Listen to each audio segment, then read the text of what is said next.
네, 오늘은 베드로전서 1장의 말씀을 중심으로 A를 구해서 안 주시면 더 좋은 B를 구하라 그러면 주신다라는 제목의 말씀 전하고자 합니다. A를 구해서 안 주시면 더 좋은 B를 구해라 그러면 주신다. 오늘부터 당분간 베드로전서를 살피겠습니다. 일단 베드로전서의 배경은요, 네로 박해, 아시죠? 로마 시대 네로 박해 시대를 배경으로 하고 있습니다. 고난이 엄청나게 많았던 시대죠. 그렇기 때문에 우리가 사실 고난이라고 하면 네로 박해 시대만 고난이 아니죠. 우리 삶이 다 뭐예요? 고난의 삶이잖아요. 고난의 연속, 시련의 연속이 우리 인생인데, 그렇기 때문에 그냥 평상시에도 베드로 전후서를 잘 묵상하면 엄청나게 유익이 될 줄로 믿습니다. 좀 읽기 바랍니다. 예, 좋습니다. 자, 1절에 보니까 한번 읽어보겠습니다. 1절. 자, 이 1장 1절 한번 보겠습니다. 시작. 예수 그리스도의 사도 베드로는 본도, 갈라디아, 갑바도기아, 아시아와 비두니아에 흩어진 나그네. 이렇게 말하죠. 비두니아에 어떻게 해진 나그네요? 흩어진 나그네, 흩어졌다 이렇게 표현하고 있습니다. 여러분, 흩어졌다는 게 무슨 말입니까? 고난과 시련의 때라는 거예요. 흩어짐, 고난과 시련의 때다. 고난과 시련의 특징이 있습니다. 흩어놓더라라고 하는 거예요. 돈 흩어놓죠. 고난 만나면 어떻게 돼요? 돈이 다 흩어져 버립니다. 중병에 걸려보세요. 아픈 것도 문제인데 동시에 진짜 현실적인 문제가 뭐예요? 돈이 막 흩어지더라라고 하는 것입니다. 저도 우리 하진이 아플 때 병원에 입원하고 치료까지 순수 병원비만 한 5천만 원, 한 5,500인가요? 그 정도 나왔던 것 같아요. 거기에다 왔다 갔다 차비에, 식사비에 이래저래 하면 아무리 못해도 돈 7천, 8천은 질병으로 인해 썼다는 계산이 나오더라고요. 무슨 말입니까? 고난은 뭘 흩어놔요? 물질을 다 흩어놓더라라고 하는 거예요. 돈만 흩어놓는 게 아니죠. 고난과 시련의 때에 감정, 다 흩어버립니다. 감정적으로 무너져 버립니다. 여러분, 그래서 고난과 시련이 오면 체력적으로 힘이 들어야 안 들어요? 별로 하는 것도 없는데 체력이 엄청나게 힘들어요. 그게 왜 그렇습니까? 감정 소모가 엄청나기 때문에 그렇다는 거예요. 고난과 시련 오면 그래서요, 막 살이 안 빠질 수가 없는 거예요. 체력 소모가 크니까. 그것만 흩어놓습니까? 시간도 다 흩어놓죠. 관계도 다 흩어놓죠. 때로는 우리의 신앙과 믿음까지도 막 흔들어가지고 다 흩어버리더라라고 하는 거예요. 여러분, 실제로 로마 시대건 초대교회 시대건 기독교 박해가 일어났을 때에도 어떤 일이 일어났어요? 기독교인들이 다 흩어졌다는 거예요. 다 흩어지게 되어 있다는 것이 이게 고난의 특징입니다. 여러분, 그래서 사도행전의 역사를 보면 예루살렘의 박해가 일어나니까 유대 지역으로 흩어지죠. 사마리아로 흩어지죠. 아시아로 흩어지죠. 로마 전 지역으로 흩어져 버리더라라고 하는 것입니다. 여러분, 그래서 사실 인생이란 그런 것 같아요. 흩어짐의 연속이다. 흩어짐의 연속이더라. 사랑하는 연인이 헤어지는 건 일종의 흩어짐이죠. 또 그만하자 살 빠지고, 또 사업하다가 망하면 이것도 일종의 흩어짐 아니에요? 그러면 또 살 빠지고, 결혼에 실패하는 것도 일종의 흩어짐이죠. 또 그때도 살 빠지고, 마음이 흩어지고, 생각이 흩어지고, 힘이 흩어지고, 이런 게 인생이더라라고 하는 거예요. 그래서 인생은 고난의 연속입니다. 그런데 여기까지만 말하면 우울하죠. 여기까지만 말할 것 같으면 베드로전서 1장 1절로 그냥 끝나겠죠. 그런데 1장 1절로 끝나지 않습니다. 2절 보겠습니다. 자, 2절을 한번 읽어보겠습니다. 한번 같이 읽어볼게요. 시작. 곧 하나님 아버지의 미리 아심을 따라 성령이 거룩하게 하심으로 순종함과 예수 그리스도의 핏부림을 얻기 위하여 택하심을 받은 자들에게 편지하노니 은혜와 평강이 너희에게 더욱 많을지어다. 아멘. 뭐가 더욱 많을지어다? 은혜와 평강이 더욱 많을지어다. 여러분, 이게 베드로가 이 박해의 때에, 이 고난의 때에 진정으로 하고자 했던 말이라는 거예요. 고난과 시련이 있지, 막 인생이 흩어지는 것 같고 가루로 다 부서져 버리는 것 같이, 코로나로 경제가 다 흩어지고 관계 다 부서지고 나라 막 엉망진창되고 꿈도 무너지고 되는 게 아무것도 없는 것 같지. 그런데 그럴 때에 뭐가 더욱더 많더라? 하나님의 은혜와 평강은 더욱 많을지어다. 여러분, 이거 붙들고 살기를 바라겠습니다. 고난보다 뭐가 더 큰 거예요? 하나님의 위로와 평강과 은혜가 더 큰 줄로 믿습니다. 저는요, 이 고백이 진짜 중요한 것 같아요. 어떤 고백이요? 이런 거죠. 내 인생은 고난의 한복판에 있는 것 같다고. 끝이 보이지 않는 터널 속에 있는 것 같다고. 정말 답이 없는 갑갑하고 답답한, 어떻게 어디서부터 풀어가야 할지 모르는 그런 시간 중에 있는 것 같다고. 그런데 뭐라고요? 그런데 이때의 하나님의 은혜와 평강은 더욱 많더라. 이게 우리의 고백이 되길 원합니다. 더욱 넘치더라. 비교할 수 없을 정도로 압도적인 은혜를 나에게 부어주시더라. 이 고백이 넘치기를 소망합니다. 여러분 그래서요 그리스도인은 접속사가 중요한데 그런데 인생이 돼야 되는 거예요. 그런데 인생. 어떤 인생이요? 그런데의 인생이 돼야 되는 거예요. 하나님 힘들어요. 그런데 괜찮아요. 하나님 죽을 것 같아요. 그런데 또 평온해요. 하나님 미칠 것 같아요. 돌아버릴 것 같아요. 그런데 하나님의 은혜가 나를 잠잠케 하네요. 잠잠히 주를 보게 하네요. 하나님 무서워요. 그런데 하나님이 나와 함께 하시죠. 하나님 외로워요. 그런데 슬프진 않아요. 하나님 가난해요. 그런데 마음만큼은 부유해요. 그런데의 인생. 이게 중요하다는 거예요. 그럼 반대는 뭘까요? 반대는 그래서의 신앙이죠. 그래서의 인생. 힘들어요. 그래서 교회 안 갈래요. 실력이 없어요. 그래서 못해요. 아파요. 상처받았어요. 그래서 잠수 탈래요. 확 죽어버릴래요. 그래서의 인생. 여러분, 그래서 인생이 아니라 그런데의 인생, 그런데의 신앙으로 다 극복하고 이기고 하나님과 함께 나아갈 수 있도록 되기를 축복합니다. 자, 그러면 이런 시련의 때에 이런 신앙을 부여잡고 살아가는 우리들에게 요구되어지는 게 있다는 게 그게 뭐냐? 3가지 정도 살피고 마치도록 하겠습니다. 첫 번째, 어떻게 보면 제일 중요하죠? 그리스도를 사랑하라는 거예요. 고난의 때에 더욱 뭐 하라고요? 그리스도 예수님을 사랑하라는 거예요. 주님 사랑하시는 분만 아멘 하시기 바랍니다. 어제 많이 듣던 멘트인데 누구더라 이거? 김아무개 선교사님 멘트죠. 주님을 사랑하시는 분만 아멘 합시다. 아멘이시죠? 이게 바로 고난의 때에 우리에게 강력히 요구되고 있는 모습이더라라고 하는 것입니다. 누구를 사랑하라고요? 예수 그리스도를 사랑하라는 거예요. 왜 그렇습니까? 여러분 사실 예수님 사랑하는 게 믿음과 동의어라는 거예요. 같은 말이에요. 기독교 믿음은 다른 거 아닙니다. 복 주십시오. 여기에 붙들리는 거 아니에요. 누구를 사랑하는 거예요? 예수님 사랑하는 거. 이게 기독교 신앙입니다. 여러분 그래서 7절과 9절까지 한번 읽어보겠습니다. 7절부터 9절까지. 한번 의미를 생각하면서 읽어보겠습니다. 7절부터 시작.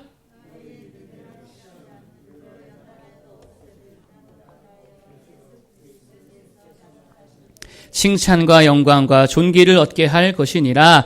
예수를 너희가 보지 못하였으나 사랑하는도다. 이제도 보지 못하나 믿고 말할 수 없는 영광스러운 즐거움으로 기뻐하니 믿음의 결국 곧 영혼의 구원을 받음이라. 지금 믿음에 대해 설명하고 있거든요. 그래서 7절에 너희 믿음의 확실함은 믿음이 뭐냐라고 얘기하는데 8절에 뭐라 그래요? 너희 믿음이 뭐냐? 그 내용이 뭐냐? 예수를 너희가 보지 못하였으나 뭐 하는도다? 사랑하는도다. 이제도 보지 못하나 믿고 말할 수 없는 영광스러운 즐거움으로 기뻐하며 사랑한다라고 말하고 있다는 거예요. 믿음이 뭐라는 거예요? 예수님을 사랑하는 거라는 거예요. 예수님 사랑하는 모두가 되기를 바라겠습니다. 여러분 믿음은요 그냥 긍정적인 마인드 아니에요. 뭐 힘이 있어요. 그냥 단순히 낙관적인 거 아닙니다. 기독교 신앙은 철저히 그리스도 중심이라는 거예요. 복음 중심이라는 거예요. 그래서 그리스도를 뭐 하는 거예요?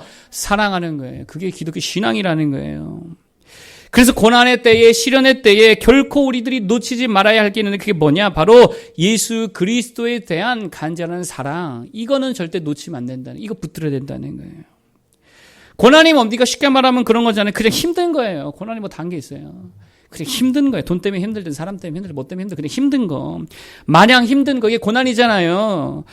그런데 여러분 그거 아십니까? 힘들어도 내 마음에 사랑이라고 하는 감정으로 그 감정이 내게 머물러 있다라고 한다면 힘든 게 힘들게 느껴지지 않는 거예요. 그래서 고난 중에라도 누군가를 사랑할 수 있는 사람은 그걸 다 이겨낼 수 있다는 거예요. 자녀를 사랑하든 뭐 가족을 사랑하든 누군가를 사랑하는 사람은 다 극복해낸다는 거예요. 여러분 생각해 보세요. 몸이 힘든데 감정까지 슬픔으로 채워져 있다. 어떻게 살아요? 어떻게 살아요? 몸이 힘든데 감정까지 우울감으로 채워져 있다. 외로움으로 채워져 있다. 그래 죽고 싶죠? 못 버티죠? 여러분 아무리 힘들어도 사랑의 감정이 우리 안에 충만해지기를 축복합니다. 그런데 사람을 사랑하는 건 한계가 있죠. 또 실망하게 되어지고 더 큰 상처를 받게 될 때가 있잖아요. 누구를 사랑해야 돼요? 예수 그리스도 사랑해야 돼요. 예수 그리스도 사랑해야 돼요. 그래서 무조건입니다. 고난이라는 위기를 기회로 바꾸려면 사랑이 중요한데 누구를 사랑하자? 예수 그리스도를 사랑하자. 여러분 그래서 5절에 뭐라 그럽니까? 5절 5절 한번 읽어보겠습니다. 다 같이 또박또박 5절 시작. 너희는 말세에 나타내기로 예비하신 구원을 얻기 위하여 믿음으로 말미암아 하나님의 능력으로 보호하심을 받았느니라. 아멘. 뭐로 말미암아? 믿음으로 말미암아 하나님의 능력으로 보호하심을 받았느니라. 믿음이 방금 뭐라 그랬어요? 기독교 신앙은 예수님이 사랑하는 거라 그랬잖아요. 예수 그리스도를 사랑함으로 말미암아 하나님의 능력으로 보호하심을 받느니라.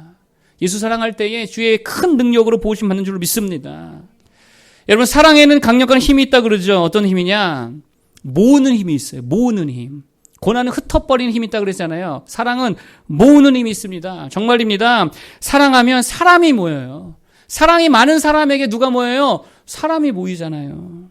사람이 모이면 뭐가 모여요? 돈이 모이죠. 돈이 모이면 힘이 모이죠. 힘이 생기면 뭐든 다 할 수 있죠.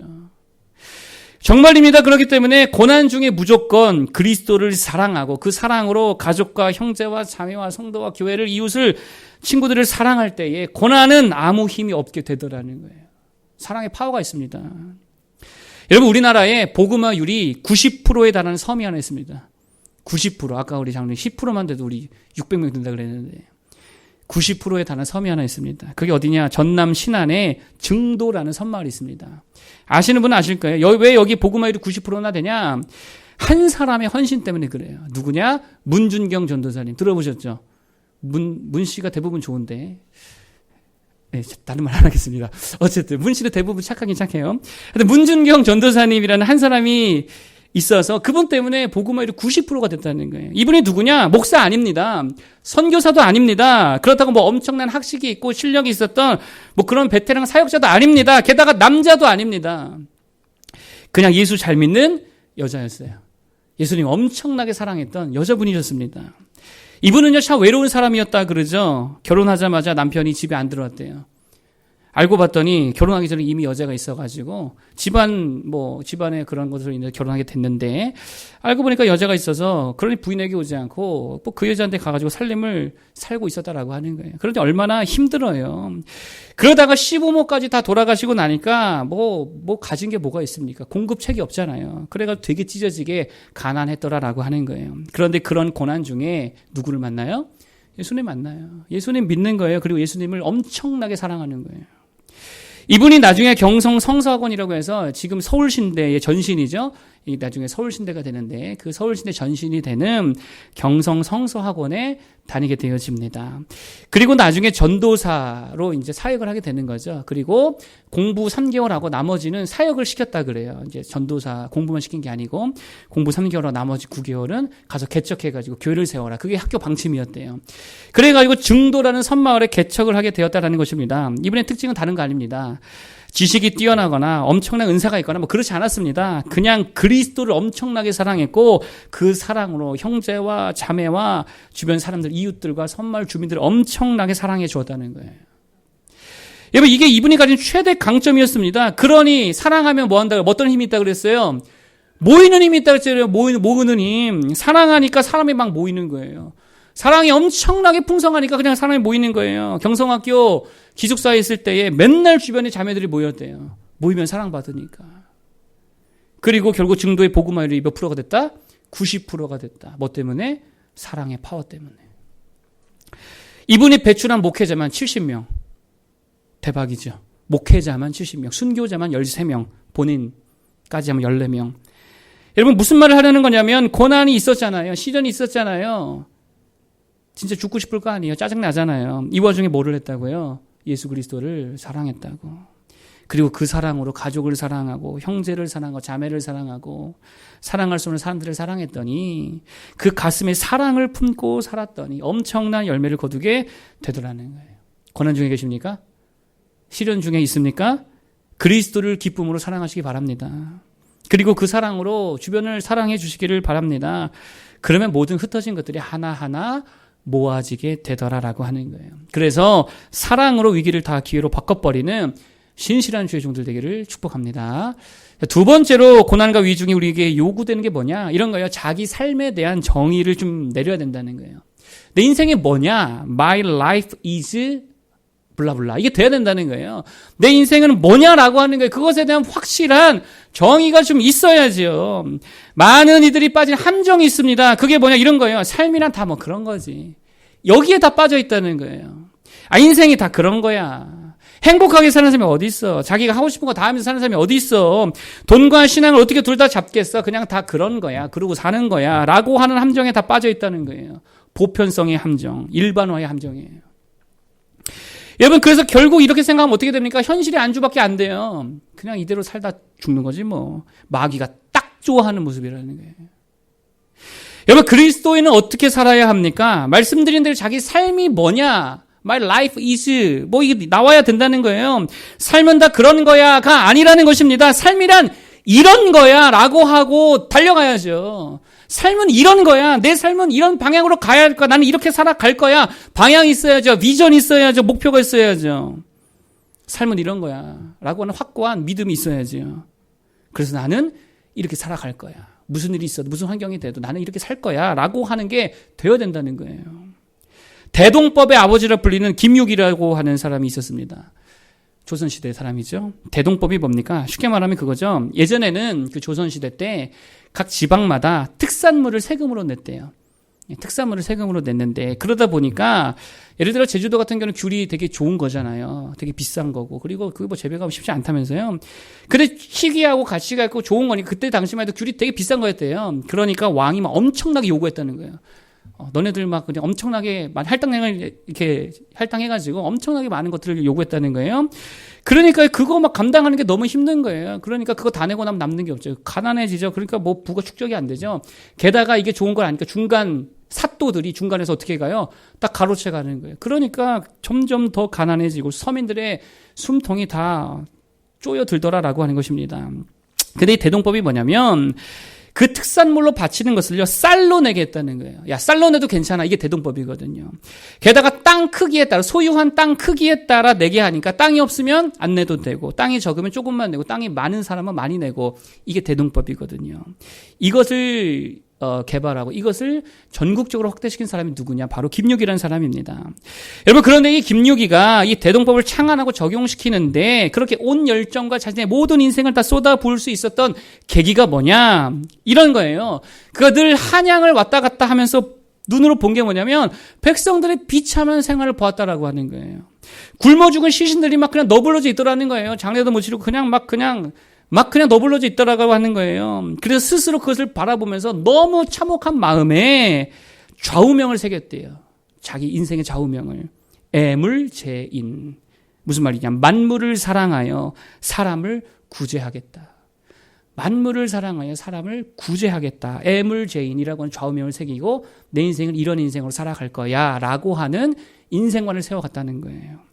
여러분, 그래가지고 자신의 인생을 애물제인으로 정의해 버렸습니다. 만물을 사랑하여 사람을 구제하자.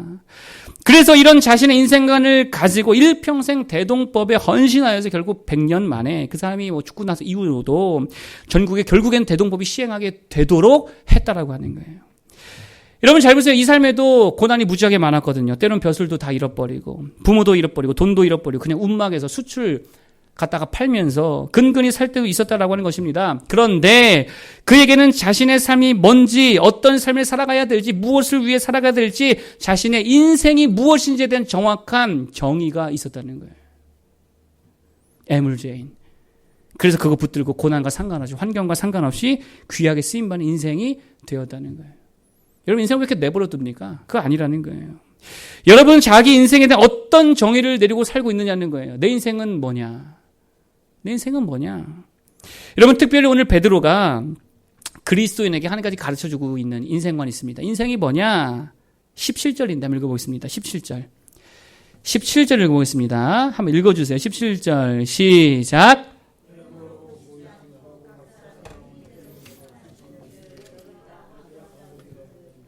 나그네로 있을 때를 두려움으로 지내라. 아멘. 너희가 뭐로 있을 때 두려움으로 지내라? 나그네로 있을 때. 인생은 뭐라는 거예요? 나그네라는 거예요. 베드로가, 사도 베드로가 성령에 감동되어서 우리에게 가르쳐주고 있는 인생이 뭐냐? 인생은 나그네라는 거예요. 여러분 이게 그리스도인들이 가져야 할 인생관이라는 것입니다. 인생은 뭐라고요? 나그네. 나 그네 말고 나그네. 저는 이걸 다시 이렇게 정의해 봅니다. 순간순간 쓰임받는 인생이다. 나그네 인생이 뭐예요? 순간순간 쓰임받는 인생이에요. 여러분, 나그네의 특징이 뭡니까? 집이 없죠? 어디 머물러 있지 않습니다. 무슨 말입니까? 그 순간순간에 하나님 앞에 최선을 다해 쓰임받는 거예요. 그게 나그네 인생이에요. 지금 이 순간 바로 이 자리, 여러분의 그 자리에서 최선으로 쓰임받는 인생, 그게 나그네 인생이라고요. 지금 이 시간에 쓰임받아야 될 거 아니에요. 예배제로 쓰임받아야 될 거 아니에요. 그게 나그네 인생이라고. 지금 예배제로 최선을 다해 쓰임받고 집에 가서는 가정의 일원으로 또 최선을 다해 쓰임받고 또 다른 공간, 다른 관계에서 또 그 자리에서 그 관계 속에서 최선으로 쓰임받는 거. 그래서 이런 겁니다. 할 수 있는 모든 것을 다 할 수 있는 삶이 되야 되는 거예요. 할 수 있는 모든 걸 다 해보는 거예요. 여러분, 그래서 오늘 이 자리에서 쓰임받는 거, 그게 나그네 인생이라는 것입니다. 찬양할 수 있잖아요. 그럼 뭐로 쓰임받는 거예요? 찬양으로 하나님을 쓰임받는 거죠. 그것도 못해요. 기도할 수 있잖아요. 그럼 뭘로 쓰임받는 거예요? 기도로 쓰임받아야 될 거 아니에요. 컴퓨터 할 수 있으면 그걸로 하나님의 쓰임받아야지요. 내가 할 수 있는 모든 것으로 다 쓰임받는 거, 그게 나그네 인생이라고. 문준경 전도사님이 그런 사람이었다라는 것입니다. 말씀드린 대로 그녀는 공부를 그렇게 많이 한 사람은 아니죠. 그래서 전도하는데 어려움을 느꼈대요. 학식이 좀 딸리니까. 그래서 그녀가 한 게 뭐냐? 노래를 만들어서 노래로 전도한 거예요. 노래는 쉽잖아요. 듣기도 쉽고 따라 부르기도 쉽고 가르치기도 쉽고, 그리고 또 뭐 했을까요? 말씀 암송. 그걸 할 수 있잖아요. 이해가 안 돼도 말씀 암송할 수 있잖아요. 애들 데리고 하고 성도들 데리고, 성도들 글을 모르니까 말씀 암송합시다. 할 수 있는 거 다 했다는 거예요. 여러분, 그래서 문준경 전도사님 별명이 뭐였냐? 뭐 이랬대요. 걸어다니는 병원이다. 후대에 붙인 거겠죠. 걸어다니는 식당이다. 하도 막 나눠주니까 먹을 거를. 가서 막 다 고쳐주니까. 애 낳아본 적이 없는데 산파 뭐 엄청 잘했대요. 하도 해가지고. 걸어다니는 뭐 산부인과다. 걸어다니는 유치원 애들 하도 잘 봐가지고. 걸어다니는 우체국이더라. 편지 배달도 다 해줬대요. 자신이 할 수 있는 모든 것을 다 총동원해가지고 사역하고 사랑하고 주 앞에 그 순간순간마다 뭐하는 인생이었더라? 쓰임받는 인생이었다는 거예요. 진정한 나그네 인생이었다는 거예요. 여러분, 우리들의 문제가 뭡니까? 우리들이 진짜 문제, 영원할 줄 알아요. 영원할 줄 알아요. 이 땅에서 영원히 살 것처럼 살고 있어요. 여기서 영원히 살 거예요? 그 직장에 영원히 있을 거예요? 그 사람이랑 영원히 사귈 거예요? 영원할 거면 거기 매어도 되죠. 영원할 거면 거기 매어도 돼요. 근데 나그네면 뭐 거기 이렇게 매이냐고. 그 집에 뭐 그렇게 매이냐고. 그 몇 억이나 한다. 거기 이렇게 매여요. 주를 위해 할 수 있는 거 다 해봐야죠. 오늘 귀하게 쓰임 받아야죠. 오늘 전심으로 하나님 앞에 그렇게 일해야죠. 오늘 힘을 다해 헌신도 할 줄 알아야죠. 오늘을 기뻐하며 하루를 보낼 줄 알아야지요. 여러분, 그래서 때로는 그런 거예요. 하늘도 올려다 볼 줄 알고, 강도 내려다 볼 줄 알고, 힘을 다해 기도할 줄도 알고, 말씀도 읽고 암송도 할 줄 알고, 전도도 할 줄 알고, 그래야지 뭐 그렇게 이 땅에서 영원히 살 것처럼 사느냐는 거예요. 힘들어하는 것도 하루 이틀 적당히 좀 하시라고, 아파하는 것도 좀 적당히 하시라고, 우울한 것도 좀 하루 이틀만 하시라고요. 나그네 인생인데 하루라도 잘 쓰임 받는 일에 집중하시기 바라겠습니다. 안 그래요? 그래서 정말입니다. 너무 인생 전체를요, 완벽한 인생으로 하려고 하지 말라는 거예요. 완벽함을 추구하니까 아무것도 못하죠. 나그네 인생이 뭐 완벽합니까? 되는 대로 하는 거예요, 나그네 인생은요. 좀 부족해도, 좀 허술해도 그냥 순간순간에 하나님, 제가 일에 쓰임 받겠습니다. 이게 복되고 귀한 모습이다라고 하는 거예요. 시기 질투 좀 받으면 어때요? 그래 하는 거지. 그거 받으면서 쓰임 받으면 영광 아닙니까? 좀 쪽팔리면 어때요? 쓰임 받으면 그냥 되는 거지요. 무시 받으면 어때요? 욕 좀 받으면 어때요? 여기 있는 저도 뭐 잘해서 합니까? 주변에 목사님들 하도 뭐라 그래요. 설교도 똑바로 하라고. 저 정도면 잘하는 거죠. 농담으로 다 얘기하는데 욕도 무지하게 먹어요. 잘해서 하는 거 아니라는 거예요. 거룩해서 깨끗해서 여기 있는 거 아닙니다. 그냥 오늘 하나님 앞에 뭐 하는 거예요? 쓰임 받는 거예요. 그걸로 만족해, 그걸로. 좋은 재능, 좋은 기술, 좋은 달란트 뒀다 뭐 하십니까? 그거 왜 썩힙니까? 빨리빨리 쓰임 받아야지. 젊음, 후딱 지나가요, 안 지나가요? 후딱 지나가죠? 그거 왜 자꾸 썩혀요, 그거를. 아끼면 뭐 된다? 아끼면 똥 된다고. 젊으면 진짜야. 젊으면 아끼면 똥 돼요. 하루라도 젊을 때 주를 위해 일하고 쓰임 받아야 된다는 거예요. 우리 뭐라고요? 나그네. 곤충으로 말하면 하루살이. 그러면 주님이 쓰시겠다 하실 때에 먼저 쓰임 받는 게 장땡이라는 거예요. 그게 영광이라는 거예요. 아니에요? 어디 보니까 그런 글귀가 있더라고요. 하나님이 쓰시는 사람은 일을 잘하는 사람이 아니라 응답을 잘하는 사람이다. 다시요. 하나님이 쓰시는 사람은 일을 잘하는 사람이 아니라 응답을 잘하는 사람이다. 이렇게 써 있더라고요. 무슨 말이에요? 이런 거죠. 하나님께서 야 누가 할래? 누가 갈래? 하실 때에 제가 할게요. 제가 갈게요. 응답을 잘하는 사람을 주님이 쓰신다는 거예요. 여러분 인생을 잘 정의하기 바라겠습니다. 인생이란 이런 거야. 특히 나그네 의식. 인생은 나그네 같은 거야. 내가 할 수 있는 것으로 오늘 이 순간 최선으로 쓰임받자. 거기에 영광이 있는 줄로 믿습니다. 거기에 능력이 있는 줄로 믿습니다. 그게 진짜 복된 인생이라는 거예요. 그런 쓰임받는 인생 다 되기를 축복합니다.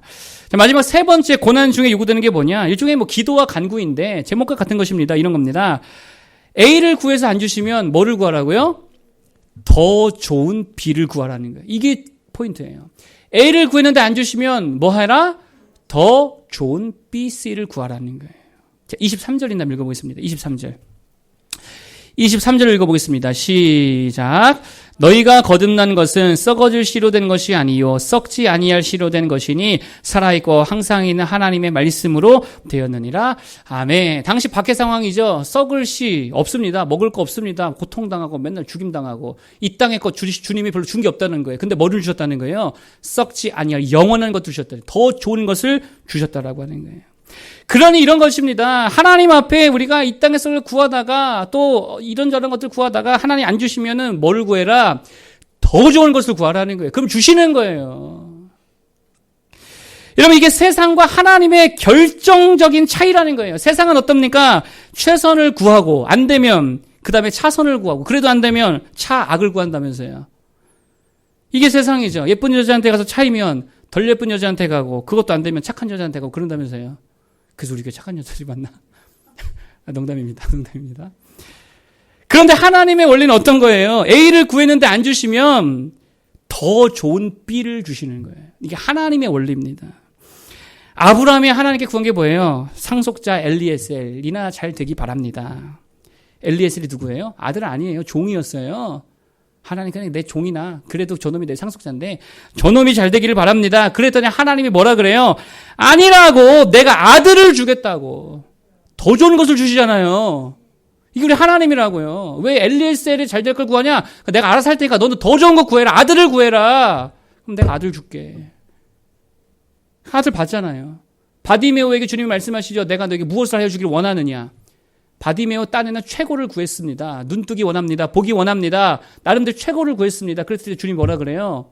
네 믿음으로 말미암아 네가 구원을 받았느니라. 더 좋은 구원을 주세요. 이게 우리 하나님의 모습이라는 거예요. 그대로 적용하시기 바랍니다. A 구해서 안 주시면 뭐 구하라고요? 더 좋은 거 구하라고. 더 좋은 것을 주시는 거예요. 우리 교회도 마찬가지예요. 제가 처음에 교회 이제 이사를 결정이 되고 막 구해 다녔잖아요. 처음에 뭐 구했을까요? 70평 정도 되는 지하를 구했습니다. 월세 뭐 얼마 해가지고 가는 데마다 뭐가 안 맞아요. 뭐가 잘 안 돼요. 안 구해지더라고요. 하나님이 안 주시더라라고 하는 것입니다. 결국 어디를 주셨어요? 제일 좋은 데를 주셨어요. 더 좋은 데를 주셨어요. 얼마나 좋은지 몰라요. 모든 게 그렇다는 거예요. 직장도 그렇습니다. 꿈도 그렇습니다. 결혼, 미래. 종종 고난과 시련으로 하나님이 가져가시는 것 같잖아요. 그런 또 원하는 걸 안 주시는 것 같잖아요. 걱정하지 말라는 거예요. 그거 왜 안 주시느냐? 더 좋은 거 주시려고 안 주시는 거예요. 더 좋은 거 구해야지. 한 자매의 고백입니다. 이분이 남편과 결혼하고 한 2년 동안 미국에 가서 살았습니다. 그때 거기서 교회를 처음 다녔다 그럽니다. 남편 떠나서. 근데 막 그렇게 열심히 다니진 않았고 그냥 뭐 교회에서 들은 게 기도하면 응답하시더라. 하나님이 뭐 일하시더라. 우리가 맨날 하는 말 있잖아요. 그런 얘기를 좀 들었던 것 같습니다.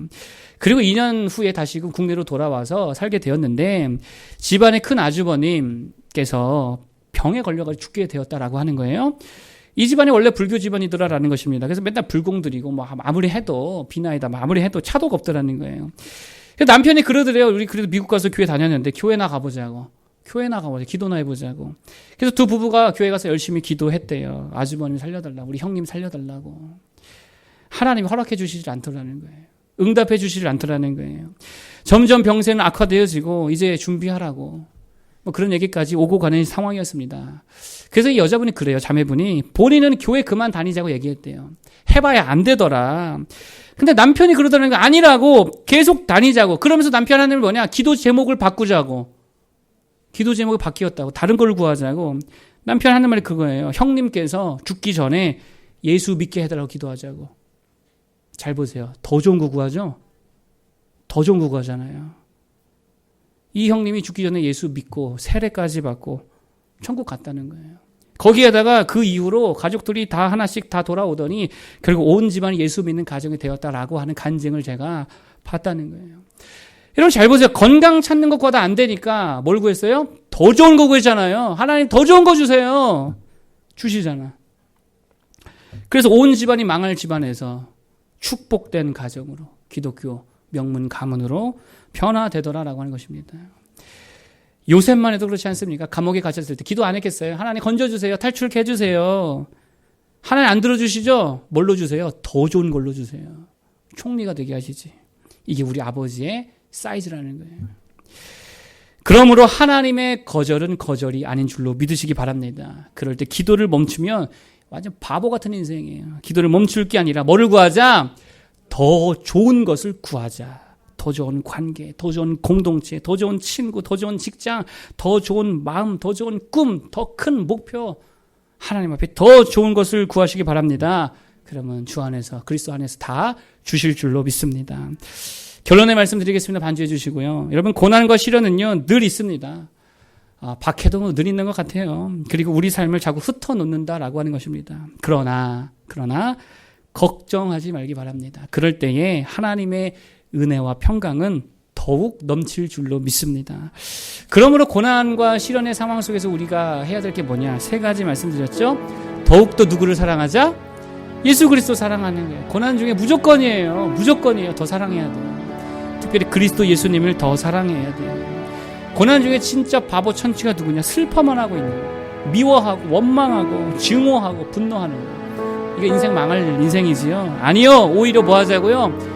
사랑해요. 누구를? 예수 그리스도를 사랑해요. 그 사랑으로 말미암아 맡겨진 관계, 교회, 형제, 자매, 이웃들 사랑할 수 있게 바라겠습니다. 그러면 그 사랑으로 인해 또 모이게 해주신다는 거예요. 사람을 모아주시고 물질을 모아주시고 힘을 모아주시고 그럼 엄청난 열매 거두게 될 줄 믿습니다. 2번째, 삶을 잘 정의해야 되는 거예요. 삶은 다 그런 거야. 치부하지 말고 아니야, 내 삶은 이런 삶을 살 거야 라고 하는 그런 정의를 가지고, 특별히 하나님 성경을 통해 말씀해 주신 인생이 뭐라 그랬어요? 나그네 인생. 그때 그 순간 하나님 앞에 쓰임받는 인생. 내가 할 수 있는 모든 것을 다 동원해서 하나님 쓰임받기 원합니다. 완벽하지 않아도 부족해도 하나님께서 누가 갈래? 그럼 어떻게 해요?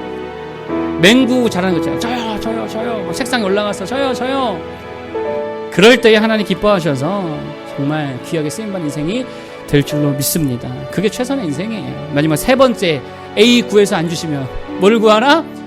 더 좋은 B, C, D를 구하라는 거예요. 그럼 하나님 더 좋은 것을 반드시 주십니다. 안 주셨다고 기도 멈추면 바보 천치라 그랬죠?